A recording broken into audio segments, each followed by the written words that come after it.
शाम सूरज को ढलना सिखाती है। शाम सूरज को ढलना सिखाती है। शमा परवाने को जलना सिखाती है। शाम सूरज को ढलना सिखाती है और शमा परवाने को जलना सिखाती है। तकलीफ़ तो बहुत होती है गिरने वालों को, तकलीफ़ तो बहुत होती है गिरने वालों को, मगर हर एक ठोकर ही इंसान को आगे चलना सिखाती है। हर एक ठोकर ही इंसान को आगे चलना सिखाती है। तो देखो हर एक ठोकर से इंसान चलना सीखता है, आगे आगे का रास्ता, हर एक ठोकर से इंसान आगे का रास्ता सीखता है। तो वेलकम टू स्टार डेजल क्लासेज माय डियर स्टूडेंट। हम टेंस के टाइप्स पढ़ लिए थे हमने। आज हम पढ़ेंगे प्रेजेंट इंडेफिनिट टेंस।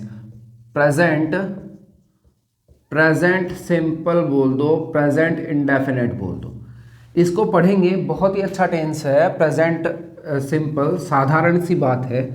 अब देखो, मैं इससे चलने से पहले, प्रेजेंट सिंपल से चलने से पहले, मैंने आपको टेंस पढ़ने से पहले इन तीन चीज़ों का नॉलेज बताया था, सब्जेक्ट, वर्ब और ऑब्जेक्ट। इत्मीनान से समझना, कोई मैं आपको ऐसे नहीं कि बीच में से उठा के सब कुछ सिखा रहा हूँ। बिल्कुल जीरो लेवल से, बेसिक से एकदम जीरो। ऐसे नहीं है कि 7 मिनट में मैंने टेंस पूरे कर दिए। 7 मिनट में टेंस पूरे में वो सीखने वाली कोई बात नहीं होती। अगर आपको सीखना है तो आपको धीरे धीरे चलना पड़ेगा। तो सब्जेक्ट, वर्ब और ऑब्जेक्ट, इन तीनों के बारे में मैंने आपको पूरा ज्ञान दिया था। अगर आपने वो वीडियो नहीं देखी है तो पिछली वीडियो में जाके देख लीजिए। सब्जेक्ट पूरा बता रखा है, वर्ब पूरी बता रखी है और ऑब्जेक्ट भी पूरा बता रखा है। अब देखो, जब मैंने आपको बताया था तो उसके अंदर मैंने आपको बताया था जो वर्ब हमारी होती है एक सेंटेंस में 2 टाइप से, एक तो हेल्पिंग वर्ब हमारी होती है और एक मेन वर्ब हमारी होती है। एक तो हेल्पिंग वर्ब होती है और एक मेन वर्ब होती है। और जो सब्जेक्ट होता है वो भी हमारा दो प्रकार से, यानी एक तो सब्जेक्ट हमारा या तो सिंगुलर हो सकता है या एक सेंटेंस में सब्जेक्ट प्लूरल हो सकता है। जनरली ऐसे केस के अंदर ऐसा होता है कि सब्जेक्ट हमारा या तो सिंगुलर हो सकता है या सब्जेक्ट हमारा हो सकता है प्लूरल। जब हेल्पिंग वर्ब की हमारे बात करी जाए तो जो वर्ब की मैंने आपको 5 फॉर्म्स बताई थी। एक तो वर्ब की फर्स्ट फॉर्म, वर्ब की सेकंड फॉर्म, वर्ब की थर्ड फॉर्म, वर्ब की फोर्थ फॉर्म और वर्ब की फिफ्थ फॉर्म। मैंने 5 फॉर्म्स आपको बताई थी और बोला था कि जैसे मान लो मैं वापस लिख दे रहा हूँ, गो, वेंट, गोन, गोइंग, और एक लिखी थी मैंने गोज। अब यहाँ पे मैंने आपको बताया था कि जो वर्ब की फर्स्ट फॉर्म है और वर्ब की जो फिफ्थ फॉर्म है ये हमेशा दोनों प्रेजेंट सिंपल में होती है, दोनों प्रेजेंट सिंपल में होती है। यानी वर्ब की फर्स्ट फॉर्म और वर्ब की जो फिफ्थ फॉर्म है दोनों प्रेजेंट सिंपल में होती है, दोनों प्रेजेंट सिंपल में होती है। अब देखो, यहाँ पे आगे जानने से पहले हम ये चीज़ देख लेते हैं। ये प्रेजेंट सिंपल में होती है तो दोनों का फंक्शन क्या होता है। तो देखो, जो वर्ब की फिफ्थ फॉर्म होती है वो हमेशा सिंगुलर के लिए होती है। वर्ब की फिफ्थ फॉर्म हमेशा सिंगुलर के लिए होती है। तो जब सिंगुलर के लिए होती है तो आप पहले एक नोट डाल लो, अगर सब्जेक्ट हमारा सिंगुलर होगा, अगर सब्जेक्ट हमारा सिंगुलर होगा तो वर्ब भी हमेशा सिंगुलर ही आएगी। सब्जेक्ट सिंगुलर होगा तो वर्ब भी सिंगुलर, और सब्जेक्ट प्लूरल होगा तो वर्ब भी प्लूरल। अब देखो, जब सब्जेक्ट हमारा सिंगुलर है तो यहाँ पे हेल्पिंग वर्ब की बात हो रही है। अब जनरली क्या होता है मैं अभी आपको बताता हूँ पूरा सिस्टम। अब इसके अंदर देखो, ये तो मैं एक बार आपको इरेज कर दे रहा हूँ, ये तो मैंने आपको वापस रिकॉल करने के लिए बताया है कि जो वर्ब की फर्स्ट फॉर्म और जो वर्ब की फिफ्थ फॉर्म होती है हमेशा प्रेजेंट सिंपल में आती है। ये हमेशा सिंगुलर होती है और वर्ब की फर्स्ट फॉर्म हमेशा प्लूरल होती है। वर्ब की फर्स्ट फॉर्म हमेशा प्लूरल होती है। तो ये प्लूरल सब्जेक्ट के साथ में आती है। जब ये प्लूरल और वो सिंगुलर के साथ में आएगी तो यहाँ तक तो आपको समझ में आ रखा है, वर्ब्स की वीडियो आपने देख रखी है। तो आगे चलते हैं, आगे हम देखते हैं कि किस तरीके से ये काम करता है। जैसे अब हेल्पिंग वर्ब और मेन वर्ब की बात हो रही है, तो जब हेल्पिंग वर्ब और मेन वर्ब की बात हो रही है तो यहाँ पे मैं आपको बताता हूँ पहले कि सेंटेंस जो होते हैं हमारे, सेंटेंस एक जनरली हम 4 टाइप से बनाते हैं। एक तो हमारा सेंटेंस होता है, एक सिंपल होता है, यानी जिसको आप अफर्मेटिव सेंटेंस भी बोलते हैं। सिंपल, पॉजिटिव या अफर्मेटिव बोल दो आप। इसके अंदर होता है फिर हमारा एक नेगेटिव होता है, नेगेटिव जिसके अंदर हमारा नोट आता है। फिर हमारा इंटेरोगेटिव होता है, इंटेरोगेटिव यानी जिसमें प्रश्न पूछा जाता है। एक जनरली इंटेरोगेटिव नेगेटिव भी होता है, इंटेरोगेटिव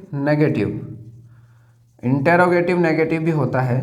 अब देखो ये मेरा समझाने का यहाँ पे पर्पस क्या है, सिंपल वाले में यानी अफर्मेटिव साधारण के अंदर जनरली इसके अंदर जो प्रेजेंट का सिंपल टेंस है उसमें ये हेल्पिंग वर्ब यूज नहीं होती। इनके मैं स्ट्रक्चर भी आपको बताऊंगा, स्ट्रक्चर आप खुद बना सकते हो, इतना मैं आपको काबिल बना दूंगा, इतना मैं आपको वर्थ कर दूंगा कि आप सेंटेंस के स्ट्रक्चर आप खुद निकाल सकते हो। स्ट्रक्चर पे मत जाओ, हमें नॉलेज प्राप्त करना है, नॉलेज, और नॉलेज ही आगे जाके क्या बनता है हमारे लिए, हलवा बनता है। तो इस चीज़ को ध्यान रखो, हलवा चाहिए तो कुछ तो मेहनत करनी पड़ेगी। तो नॉलेज गेन करने के लिए आपको क्या करना है, यहाँ पे जो प्रेजेंट सिंपल में इतना सा ध्यान रखना है कि इसमें जो सिंपल सेंटेंस है बिल्कुल सिंपल, इसमें हेल्पिंग वर्ब का हमारे कोई यूज नहीं होता है। अब जब मेन वर्ब, अब हमारे पास दो सब्जेक्ट दे रखे हैं, देखो दो सब्जेक्ट दे रखे हैं, एक तो सिंगुलर होता है एक प्लूरल होता है, तो मेन वर्ब भी हमारी दो ही होगी। तो जब सिंगुलर होगी तो इसमें मैंने बताया था वर्ब की फिफ्थ फॉर्म हमेशा क्या होती है, सिंगुलर, या वर्ब की फिफ्थ फॉर्म बोल दो, या हम मैं से बोल दो वर्ब की फर्स्ट फॉर्म में आप जोड़ दो, ऐड कर दो एस या ईएस ऐड कर दो। वर्ब की फर्स्ट फॉर्म में आप क्या ऐड कर दो, एस या ईएस ऐड कर दो, तो ये क्या हो जाएगी हमारी सिंगुलर बन जाएगी। अब देखो प्लूरल के अंदर प्लूरल क्या होती है, वर्ब की फर्स्ट फॉर्म हमेशा क्या होती है, प्लूरल होती है। ये चीज़ें मैंने आपको समझा रखी है, वर्ब जब टॉपिक समझाया था तो वीडियो के अंदर मैंने समझा रखा है कि वर्ब की फर्स्ट फॉर्म प्लूरल क्यों होती है। तो वर्ब की फर्स्ट फॉर्म हमेशा प्लूरल होती है, प्लूरल सब्जेक्ट के साथ में आती है। ये तो हुआ हमारा फंडा सिंपल साधारण वाले यानी अफर्मेटिव सेंटेंस का, किसका, अफर्मेटिव सेंटेंस का। फिर मैं बात करता हूं, देखो जल्दी का काम शैतान का, तो हम धीरे धीरे पढ़ोगे तो ही चीज़ें सीख पाओगे, अगर धीरे धीरे पढ़ोगे तो ही चीज़ें सीख पाओगे। तो ये प्लूरल हो गया, ये सब्जेक्ट हमारा अगर सिंगुलर होगा तो वर्ब भी सिंगुलर यानी वर्ब की फिफ्थ फॉर्म, या फिर हम कह सकते हैं वर्ब की फर्स्ट फॉर्म में एस या ईएस जोड़ देना। प्लूरल अगर हमारा सब्जेक्ट होगा तो वर्ब की फर्स्ट फॉर्म उसके अंदर आएगी।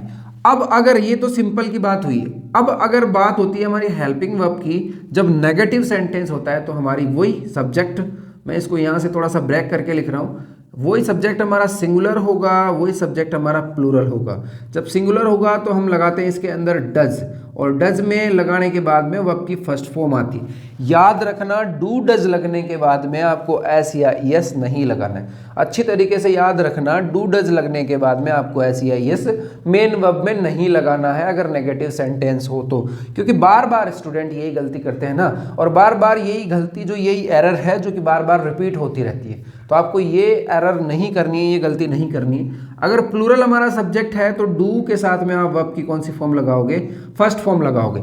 अगर सिंगुलर हमारा सब्जेक्ट है, कौन से में, अफर्मेटिव की बात नहीं हो रही, अब नेगेटिव की बात हो रही, अगर सिंगुलर हमारा सब्जेक्ट है तो आप क्या लगाओगे, डज प्लस वर्ब की फर्स्ट फॉर्म लगाओगे, और प्लूरल है तो डू प्लस वर्ब की फर्स्ट फॉर्म। ये इसकी क्या होती है, हेल्पिंग वर्ब होती है प्रेजेंट सिंपल की। हेल्पिंग वर्ब का चार्ट भी हम अच्छी तरीके से पढ़ेंगे, एक बार टेंस कंप्लीट हो जाए फिर पूरा चार्ट, पूरा बोलते हैं ना 7 मिनट में टेंस खत्म, तो 7 मिनट में नहीं वो 5 मिनट में टेंस खत्म हो जाएंगे और पूरे अच्छे तरीके से हो जाएंगे। तो देखो सब्जेक्ट और प्लूरल सिंगुलर तो सब वर्ब भी सिंगुलर और सब्जेक्ट प्लूरल तो वर्ब भी प्लूरल। अब देखो एस या ईएस हम लगाते हैं तो देखो डू डू डू डू, इसमें क्या लग गया, ओ लास्ट में आ रखा है तो ईएस लग गया। तो ईएस हम कहाँ लगाते हैं, तो ईएस कहाँ लगाते हैं, अगर किसी वर्ब के अंत में क्या हो, S H O, double S हो, ओ हो, एक्स हो, जेड हो, सी एच हो, ये आदि शब्द हो तो हम उसमें क्या लगा देते हैं, ईएस लगा देते हैं। नहीं तो सिंगुलर के लिए हम पूरे केसेस में एस का यूज करते हैं। अब देखो ये तो हमारी बात हुई सीधे सीधे से एक फॉर्मेट की, एक चार्ट की। अब इसी चार्ट में आप देखो सीधा सीधा से स्ट्रक्चर बनाओगे। जब सिंपल का जब स्ट्रक्चर लिखोगे तो सिंपल का स्ट्रक्चर कैसे लिखोगे, सब्जेक्ट हमारे पहले आता है, आपको पता है सब्जेक्ट पहले आ जाएगा, फिर बताओ क्या आ जाएगा, सीधी सी वर्ब में एस या ईएस जोड़ोगे या फिर वर्ब की फर्स्ट फॉर्म आ जाएगी। बस वर्ब में एस या ईएस जोड़ोगे या वर्ब की फर्स्ट फॉर्म आ जाएगी। फिर उसके बाद में देखो सीधा सीधा सा अदर वर्ड या ऑब्जेक्ट आ जाएगा, आपका ऑब्जेक्ट आ जाएगा या अदर वर्ड कह दो, है ना। फिर उसके बाद में नेगेटिव की बात हो रही है, आप खुद बना लोगे। एक चीज और, जो हमारा नोट है, नोट NOT, नोट का मतलब नहीं होता है और हमेशा 3 नंबर पे अपीयर, यानी कि हमेशा जो नोट है 3 नंबर पे आता है। आज ही बड़े गोल्डन शब्दों में, यानी ऊपर अपने लिख लो मोटे मोटे शब्दों में, नोट हमेशा कितने नंबर पे, तो नोट हमेशा तीसरे नंबर पे आता है। अब देखो सब्जेक्ट की बात हो गई, सब्जेक्ट में वर्ब में एस या ईएस जोड़ दिया, फिर वर्ब की फर्स्ट फॉर्म, फिर ऑब्जेक्ट, फिर अदर वर्ड।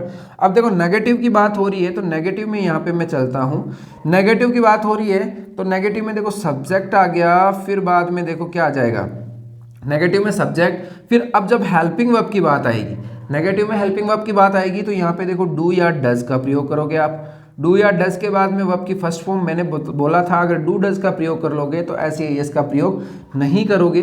उसके बाद में देखो ये अदर वर्ड यानी ऑब्जेक्ट आप बोल सकते हो। अब देखो तीसरी बात आती है हमारे इंटेरोगेटिव की। अब इंटेरोगेटिव जो है, इंटेरोगेटिव समझने के लिए मैं 2 चीज़ों से बताता हूँ आपको। इंटेरोगेटिव भी 2 टाइप से होते हैं। एक तो एचवी से हमारा शुरू होता है, एचवी से स्टार्ट होता है, एचवी यानी हेल्पिंग वर्ब से स्टार्ट होता है, और एक डब्ल्यूएच से स्टार्ट होता है। एचवी से स्टार्ट होता है और एक डब्ल्यूएच से स्टार्ट होता है।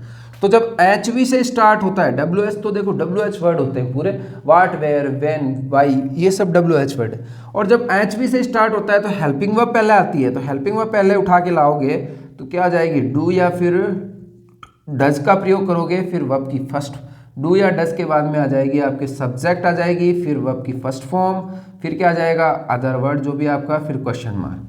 अदर वर्ड में ऑब्जेक्ट कॉम्प्लीमेंट जो भी आ जाएगा वो सब आ जाएंगे। डब्ल्यूएच में देखो डब्ल्यूएच पहले आएगा, फिर उसके बाद में आपके डू डज यानी हेल्पिंग वर्ब भी आपको लगानी है, फिर उसके बाद में आप लगाओगे सब्जेक्ट लगाओगे, फिर वर्ब की फर्स्ट फॉर्म लगाओगे, फिर अदर वर्ड, फिर क्वेश्चन मार्क। इसका जो कंसेप्ट है मैं अभी बताता हूँ आपको। अभी आपसे पूछता हूँ कि क्या इसका कंसेप्ट रहता है और किस तरीके से ये फंक्शन करता है। तो पहले इसको समझने से पहले हम इसके 2-4 सेंटेंस में आपको बताता हूँ, फिर उसके बाद में हम ये इंटेरोगेटिव का प्रश्नवाचक जिसको बोलते हैं, इंटेरोगेटिव का फॉर्मूला समझेंगे कि इंटेरोगेटिव होता क्या है। और हम आज तक जो आप लिखते आए हो ना, कि अधिकतर जो स्टूडेंट है इसके अंदर मात खा जाते हैं। देखो अगर आपको ट्रांसलेशन थोड़ा बहुत नहीं आएगा, और ट्रांसलेशन आप सीखोगे किससे, तो टेंस से सीखोगे। अगर ट्रांसलेशन थोड़ा बहुत नहीं आएगा तो आगे ना तो आपको हिंदी से कुछ बनाना आ रहा है या ना इंग्लिश से कुछ हिंदी बनाना आ रहा है, तो आपके टेंस करना पॉसिबिलिटी नहीं है। टेंस करना पॉसिबिलिटी नहीं है कि आपने ऐसा कर लिया तो आपके हो जाएगा। कि कुछ चीज़ें ऐसी होती है जो रूल बेस नहीं होती है ना, उनको आपको समझना पड़ता है हिंदी करके। तो ये चीज़ें आपको समझ में आ गई होगी, और इनको अपनी कॉपी में नोट करते जाइए, नोट्स बनाते जाइए। मैंने पहले भी आपको कह रखा है कि मेरी क्लास के अंदर जब भी आप वीडियो देखो तो पेन और कॉपी अपने साथ में रखो, नोट्स प्रॉपर तरीके से बनाओ। नोट्स बनाओगे तो फ़ायदा आपको ही है, नहीं तो वीडियो को एक बार फिर से पॉज करो और यहाँ पे ये लिख लो, ठीक है। अब हम आगे चलते हैं, इसके कुछ सेंटेंसेस बना लेते हैं ताकि आपके क्लियर हो जाएगा प्रेजेंट सिंपल।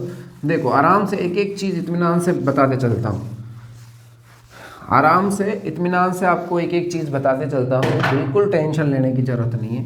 अब मैंने कहा है, अब सेंटेंस बनाने के लिए इसमें मैं क्या करता हूँ, एक हिंदी की पहचान भी आपको बताता हूँ।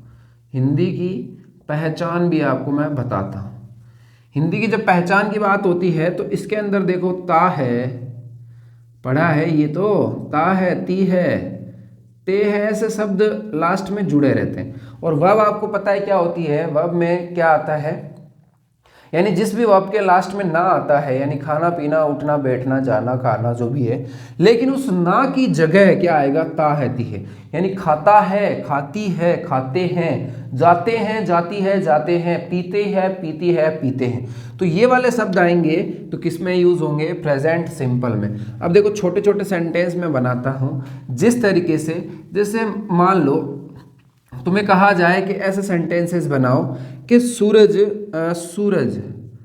जो सूर्य है, सूर्य पूर्व से उगता है, सूर्य पूर्व से उगता है। देखो यहाँ से मैं आपको ट्रांसलेशन के तरीके और कितने भी बड़े से बड़े सेंटेंस आप ट्रांसलेट कर सकते हो। मैं अभी बिल्कुल छोटा सा सेंटेंस लिया हूँ और उससे क्या हो जाएगा, आपके एक बार कॉन्फिडेंस आ जाएगा। इसको पॉज करके बनाइए, आप खुद देखिए। तो इसका ट्रांसलेशन कैसे बनेगा, आपको सब्जेक्ट पहले निकालने की जरूरत होती है। तो पूर्व से उगता है, इसमें सब्जेक्ट सीधा सीधा सा सूर्य है, तो सूर्य को लिखते हैं हम सन। तो सन आ गया। अब बताओ सन सिंगुलर है या प्लूरल है। अब देखो उगना, उगता है, ता है मिल रहा है इसके अंदर, ता है तो उगना वर्ब है ये, है ना। ता है को हटाओगे क्या लगाओगे, ना लगाओगे, यानी उगना वर्ब है। उगना किसको बोलते हैं, राइज को बोलते हैं। तो rise, the sun rise, the sun rise. अब राइज, राइज द सन। अब देखो ये हमारा हो गया सिंगुलर, तो ये भी हमारा सिंगुलर होना चाहिए। और वर्ब की फिफ्थ फॉर्म यानी एस या ईएस लगाओगे तो वो सिंगुलर में कहलाएगा। तो सन राइजेज हो जाएगा, सन राइजेज। और पूर्व दिशा तो डायरेक्शन से पहले in the east, the sun rises in the east, the sun rises in the east. देखो कितना छोटा सा सेंटेंस है, the sun rises in the east, बिल्कुल छोटा सा सेंटेंस है। अब एक दूसरा और देखते हैं हम, the sun rises in the east. फिर हम सेंटेंस लेते हैं जैसे कि स्कूल, जैसे मैंने लिया स्कूल जनवरी या जुलाई लिख लेते हैं, स्कूल जुलाई माह में, स्कूल जुलाई माह में खुलते हैं, स्कूल जुलाई माह में खुलते हैं। तो ऐसा एक सेंटेंस है। अब देखो यहाँ पे स्कूल जुलाई माह में, जुलाई माह में स्कूल खुलते हैं। तो यहाँ से आपको क्या करना है, ये पहले तो आपको इसमें सब्जेक्ट ढूंढना है। सब्जेक्ट क्या रखा है इसमें, स्कूल है, सब्जेक्ट क्या है, स्कूल। अब जब सब्जेक्ट जब मिल जाता है तो पीछे चला जाएगा, पीछे से आ जाओ। अब यहाँ पे खुलते हैं, ते है आ रहा है, इसमें मिल रहा है आपके ते है, तो प्रेजेंट सिंपल का है। प्रेजेंट सिंपल में सीधा सा दिमाग लगाओ, या तो इंटरोगेटिव नेगेटिव है तो डूडज आएगा, नहीं तो नहीं आएगा। अगर ये इंटरोगेटिव भी नहीं है, नेगेटिव भी नहीं है, तो क्या आ जाएगा, डूडज नहीं आएगा, वर्ब की फर्स्ट फॉर्म या वर्ब की फिफ्थ फॉर्म में से एक आएगा। तो स्कूल बताओ सिंगुलर है या प्लूरल है, तो स्कूल, स्कूल जुलाई माह में खुलते हैं। तो एक स्कूल की बात नहीं कर रहे हैं, यहाँ पे खुलते हैं, तो हमने यहाँ पे क्या किया, स्कूल्स। अब जुलाई माह में खुलते हैं तो रीओपन, रीओपन। अब देखो ये प्लूरल है और वर्ब की फर्स्ट फॉर्म भी ये प्लूरल है, तो हमारा सेंटेंस का जोड़ा सही बैठ रहा है। तो स्कूल रीओपन इन जुलाई मंथ, स्कूल रीओपन इन जुलाई मंथ, बिल्कुल इजी है। यानी स्कूल जुलाई माह में खुलते हैं, स्कूल रीओपन इन जुलाई मंथ। तो ये तो आपको समझ में आ रखा है, बिल्कुल इजी इजी सा हम लेके चलते हैं ना।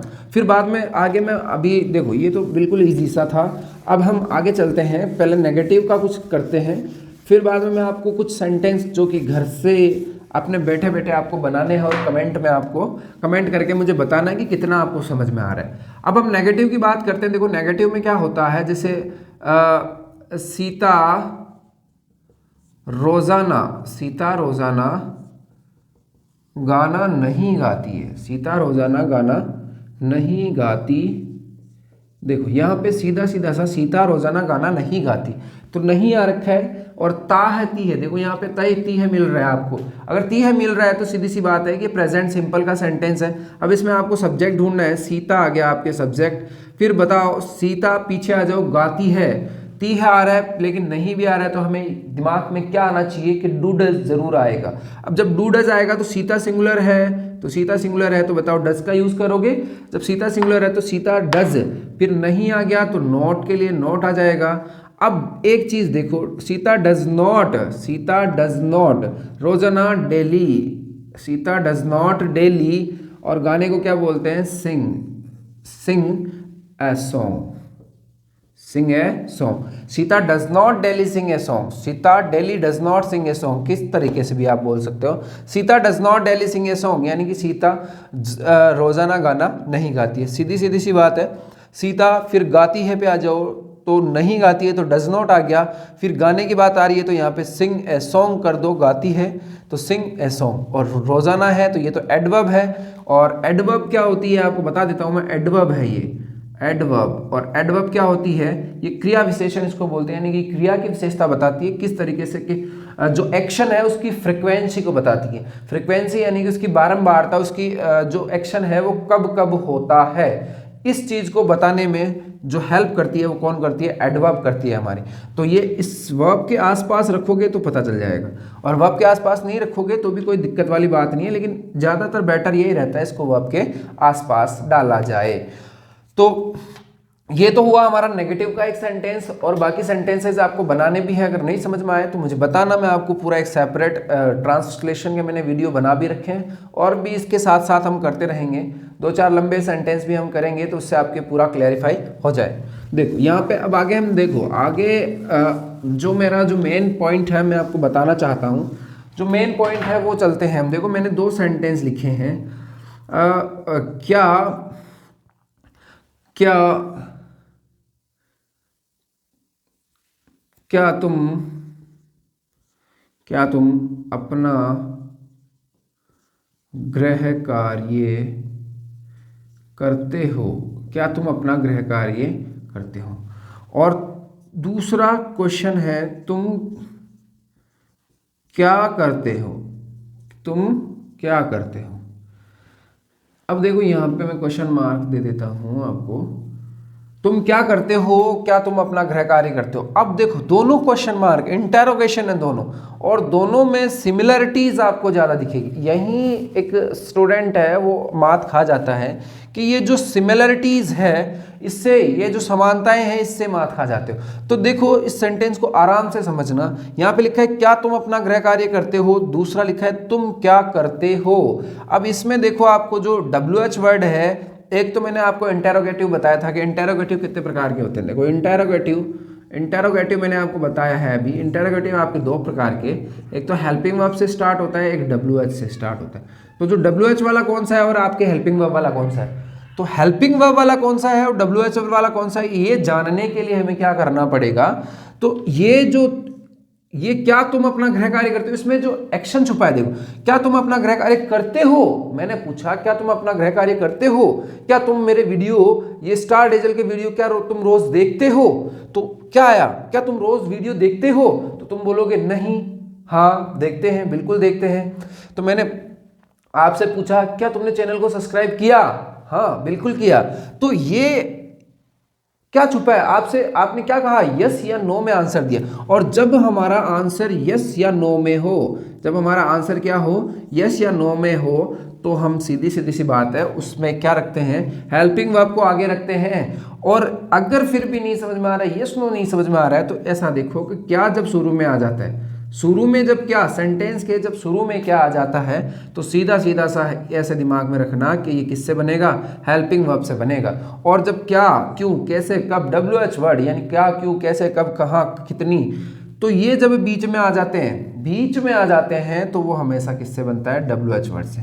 चलो बनाते हैं इसको। तो हेल्पिंग वर्ब पहले आएगी, तो हेल्पिंग वर्ब बताओ, क्या तुम की बात हो रही है, और यू हमेशा प्लूरल को शो करता है, तो यहाँ पे देखो डू आ जाएगा, फिर डू आ जाएगा, तो फिर आगे चलते हैं डू यू, फिर देखो डू यू क्या तुम करते हो, फिर बाद में डू यू, फिर आपकी मेन वर्ब आएगी डू यू डू, करना को डू, और फिर अपना गृह कार्य, do you do your homework, do you do your homework.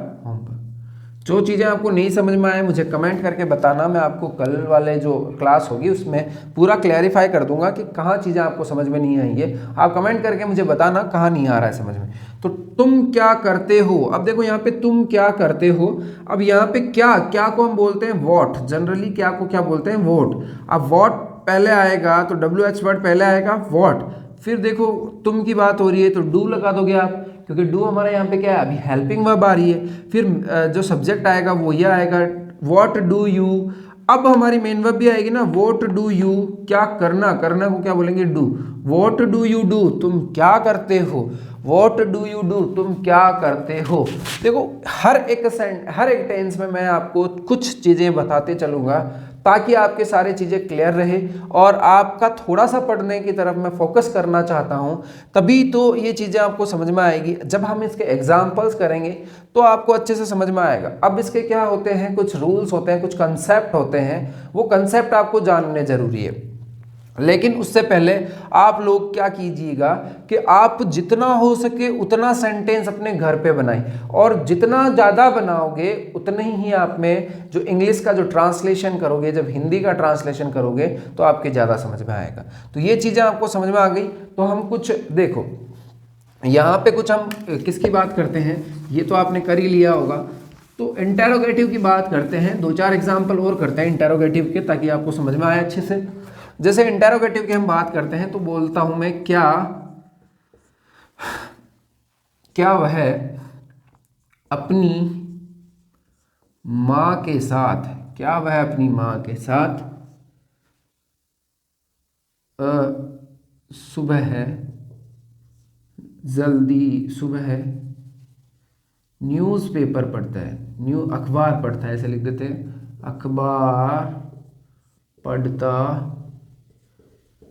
देखो, और इसी को मैं लिखता हूँ, वह अपनी माँ के साथ अखबार, अपनी माँ के साथ अखबार कब पढ़ता है, कब पढ़ता है, वह अपनी माँ के साथ अखबार कब पढ़ता है। देखो, दो सेंटेंस मैंने लिखे, क्या वह अपनी माँ के साथ सुबह अखबार पढ़ता है और वह अपनी माँ के साथ अखबार कब पढ़ता है। तो यहाँ देखो, यहाँ से मैंने गायब कर दिया, सुबह को गायब कर दिया। सुबह यानी टाइम को बता रहा है, तो वैन किसको बताता है, हमेशा टाइम को बताता है। तो यहाँ पे देखो, क्या क्या जब शुरू में आ रहा है तो मैंने बताया था आपको हेल्पिंग वर्ब से।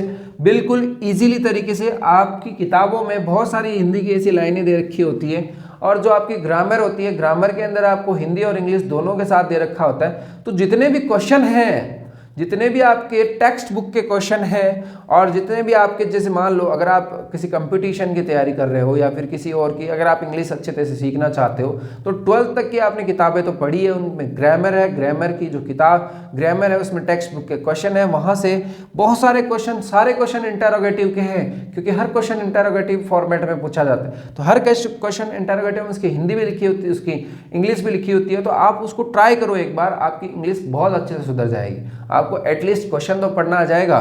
तो देखो, क्या वह अपनी माँ के साथ सुबह अखबार पढ़ता है। तो देखो यहाँ पे हेल्पिंग वर्ब की, अब हेल्पिंग, पहले तो हम वह निकालते हैं, तो वह के लिए क्या आ जाएगा, ही आ जाएगा। सब्जेक्ट हमारा आ गया, हमें क्या निकालना होता है, सब्जेक्ट, वर्ब और ऑब्जेक्ट, ये तीन चीजें हमारे पास चाहिए। यानी सब्जेक्ट हमने निकाल लिया तो हम कहाँ जाते हैं, पीछे की तरफ जाते हैं, पीछे की तरफ जाते हैं। जब सब्जेक्ट निकाल लिया तो हम पीछे की तरफ जाते हैं। तो पीछे हमने जब देखा तो पढ़ता है, ता है ती है आ रहा है, तो ता है ती है प्रेजेंट सिंपल की बात हो रही है, तो ही, और फिर बाद में ये इंटरोगेटिव है, क्या पीछे क्वेश्चन मार्क दे रखा है तो इंटरोगेटिव है, तो हम क्या लगाएंगे, इसके पहले डज लगा देंगे, क्योंकि सिंगुलर के लिए क्या आ जाएगा, डज। तो इसीलिए मैंने पहले किसको निकाला, पहले सब्जेक्ट को निकाला और देखा कि सब्जेक्ट क्या है हमारा, सिंगुलर है। सब्जेक्ट जब सिंगुलर है तो डज भी हमारा क्या आ जाएगा, सिंगुलर आ जाएगा, हेल्पिंग वर्ब। तो डज ही, अब फिर क्या आ जाएगा, रीड। अब इसके साथ एस लगाओगे क्या, नहीं लगाओगे, तो एस को आपको हटाना पड़ेगा। तो डज ही रीड, अब देखो पीछे क्या क्या पढ़ता है, अखबार, तो news paper. Does he read news paper, does he read news paper, कब, सुबह में, इन द मॉर्निंग,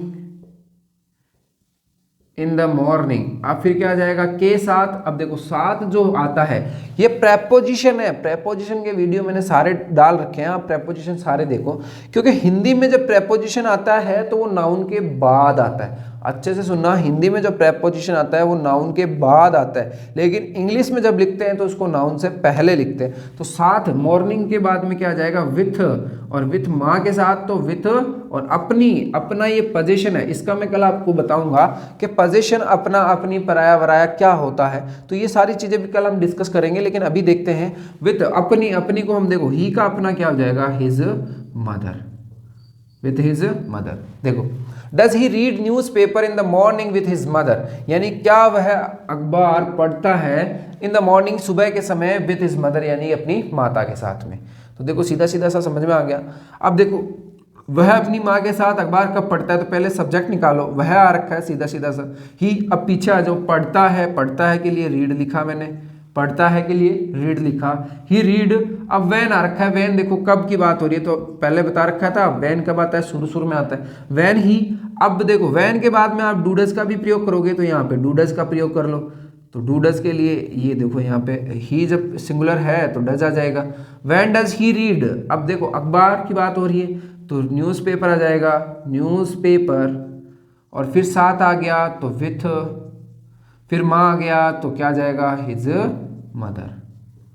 अब देखो, इसमें वैन गायब, सॉरी सुबह गायब हो गया, तो क्वेश्चन पूछ रहे हैं when does he read newspaper with his mother, यानी कि वह अपनी माता के साथ में अखबार कब पढ़ता है। तो उम्मीद है कि आपको वीडियो अच्छे से समझ में आया होगा। प्रेजेंट इंडेफिनेट में यहाँ तक के हमने आपको बताया है कि ट्रांसलेशन की एक छोटी सी कड़ी बताइए कि ट्रांसलेशन करते कैसे हैं। आप क्यों इन चीज़ों से घबराते हो, क्योंकि कंसेप्ट को अप्लाई सही से नहीं करते हो, चीज़ों को अप्लाई सही से नहीं करते हो, उसकी वजह से ट्रांसलेशन हो नहीं पाता है। तो हम कल नेक्स्ट वीडियो के अंदर करेंगे इसके रूल, इसके कंसेप्ट, किस तरीके से एग्जाम में क्वेश्चन पूछे जाते हैं, किस तरीके से एग्जाम में एरर आती है। हर एग्जाम के लिए सीबीएसई, आरबीएसई, 10th 12th और जितने भी नेवी, एयरफोर्स, सीजीएल, एसएससी, जिसके भी लिए 10th तो सब में इंपॉर्टेंट होते हैं और सबसे स्टूडेंट की सबसे हार्टेड प्रॉब्लम होती है, सबसे ज़्यादा हार्टेड प्रॉब्लम। तो आज के लिए इतना ही। अगर वीडियो आपको समझ में आ रहा है, अच्छा लग रहा है, तो प्लीज़ लाइक करें, शेयर करें और सब्सक्राइब कर, और बेल आइकन है उसको ज़रूर कर दें प्रेस, ताकि आने वाली वीडियो का नोटिफिकेशन सबसे पहले आपको मिल सके। तो all the best student for your exam and for your preparation. Okay, thanks.